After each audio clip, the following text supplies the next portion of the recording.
যে অসমৰ আদিম ভূমিপুত্ৰ বড়োসকলৰ এজন যোগ্য সন্তান হৈ আদিত্য ঠাকৰে ডাঙৰীয়াদেৱে ভূমিপুত্ৰ অসমীয়াসকলক ভাগ ভাগ কৰা ৰাজনীতি তেখেত লিপ্ত হ'ব নালাগিছিল। তেখেত এজন অসমীয়াৰ সন্তান হৈ নিজক অসমীয়া বুলি নাভাবে নেকি? তেখেতে যে মূল সুঁতিৰ অসমীয়া বুলি ক'ব খুজিলে তাৰমানে তেখেত কি অসমীয়া নহয় নেকি? গতিকে উপাধিৰ কথাটো কৈ তেওঁ যি ধৰণৰ এটা বিৰূপ মন্তব্য কৰিছে বা আমাৰ মাজত যি শান্তি সম্প্ৰীতি বিঘ্নিত কৰিব খুজিছে, এইবিলাক আচলতে কোনোবা ৰাজনৈতিক নেতাৰ পৰিচিত মন্তব্য, যাৰ জৰিয়তে অসমীয়া সমাজখন ভাগ ভাগ কৰিব খুজিছে।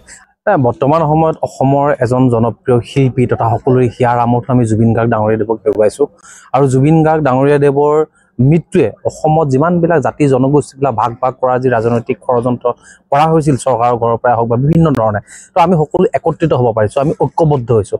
আৰু এই ঐক্যবদ্ধ হোৱাৰ সময়ছোৱাত আজি চিচিটোৱাৰ যিজন সম্পাদক আদিত্য ঠাকৰে ডাঙৰীয়াদেৱে যি ধৰণে আমাৰ অসমৰ জাতি জনগোষ্ঠীবিলাকক ভাগ ভাগ হ'ব ধৰণৰ এক মন্তব্য ৰাখিছে, এই কথাটোত আমি অত্যন্ত ক্ষোভিত হৈছোঁ আৰু অত্যন্ত দুখ অনুভৱ কৰিছোঁ যে অসমৰ আদিম ভূমিপুত্ৰ বড়োসকলৰ এজন যোগ্য সন্তান হৈ আদিত্য ঠাকৰে ডাঙৰীয়াদেৱে ভূমিপুত্ৰ অসমীয়াসকলক ভাগ ভাগ কৰা ৰাজনীতি তেখেত লিপ্ত হ'ব নালাগিছিল।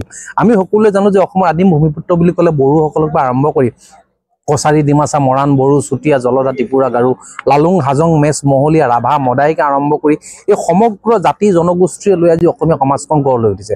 গতিকে এই সময়ত 6 জনগোষ্ঠীৰ জনজাতিকৰণৰ জৰিয়তে অসম এখন জনজাতীয় ৰাজ্য যেতিয়া হ'ব, তেতিয়া অসমত ইনাৰলাইন পাৰ্মিটৰ ব্যৱস্থা হ'ব, তেতিয়া অসম ভূমি সুৰক্ষিত হ'ব আৰু অসমৰ ভূমিপুত্ৰ মানুহৰ সৈতে ৰাজনৈতিক অধিকাৰ, সামাজিক অধিকাৰ, সাংস্কৃতিক অধিকাৰ, এই অধিকাৰবিলাক সুৰক্ষিত হৈ থাকিব।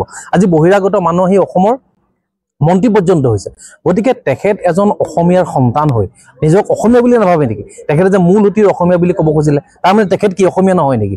আৰু তেখেতে যিটো উপাধিৰ যিটো মানে কথা কৈছে যে উপাধিৰ জৰিয়তে নিশ্চিতভাৱে কিছু সময়ত মানুহবিলাক কনভাৰ্ট হ'ব পাৰিব। কিন্তু মই এটা কথা ক'ব খুজিছোঁ যে বৰুৱা উপাধিটো আহোমসকলো লিখে, চুতীয়াসকলো লিখে, ঠিক তেনেদৰে বৰুৱা উপাধিটো আহোমসকলো লিখে, চুতীয়াসকলো লিখে আৰু সোণোৱাল কছাৰীসকলো লিখে। যেনেদৰে আমাৰ লখিমপুৰ লোকসভা সমষ্টিৰ সাংসদ প্ৰধান বৰুৱাদেৱে বৰুৱা উপাধি লিখে। গতিকে এই বৰুৱা উপাধিৰ জৰিয়তে আহোম চুতীয়া মানুহবিলাক কি সোণোৱাল কছাৰী মানুহ হ'ব পাৰিছে নেকি? আজি যদি চাই আপুনি দাস উপাধিটো SC মানুহেও লিখে, আমাৰ চুতীয়া জনগোষ্ঠীৰ মানুহেও লিখে আৰু দুৰ্গা দাস বড়ো, ৰেখাৰাণী দাস বড়ো। গতিকে দাস উপাধিৰ জৰিয়তে মানুহবিলাক কি বড়ো হ'ব পাৰিছে নেকি? বা আপোনালোকে যদি চাই নগাঁও অঞ্চললৈ দেখিব যে বৰদলৈ উপাধিটো আহোমসকলো লিখে, চুতীয়াসকলো লিখে, তিৱাসকলো লিখে।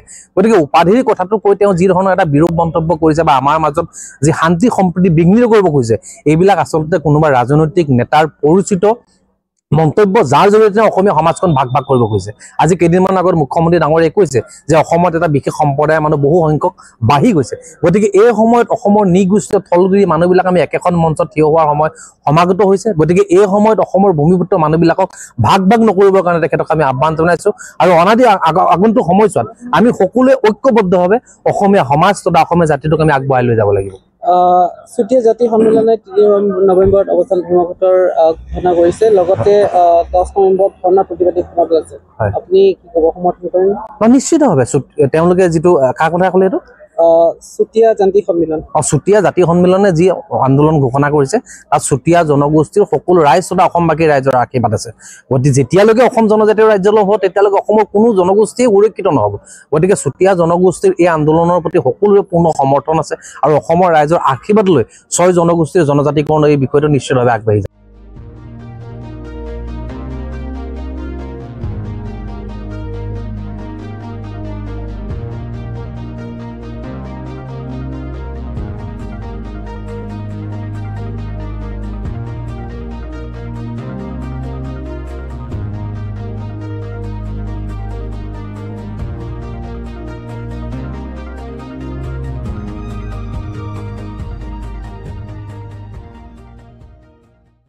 Stay informed, stay ahead. News NE 365.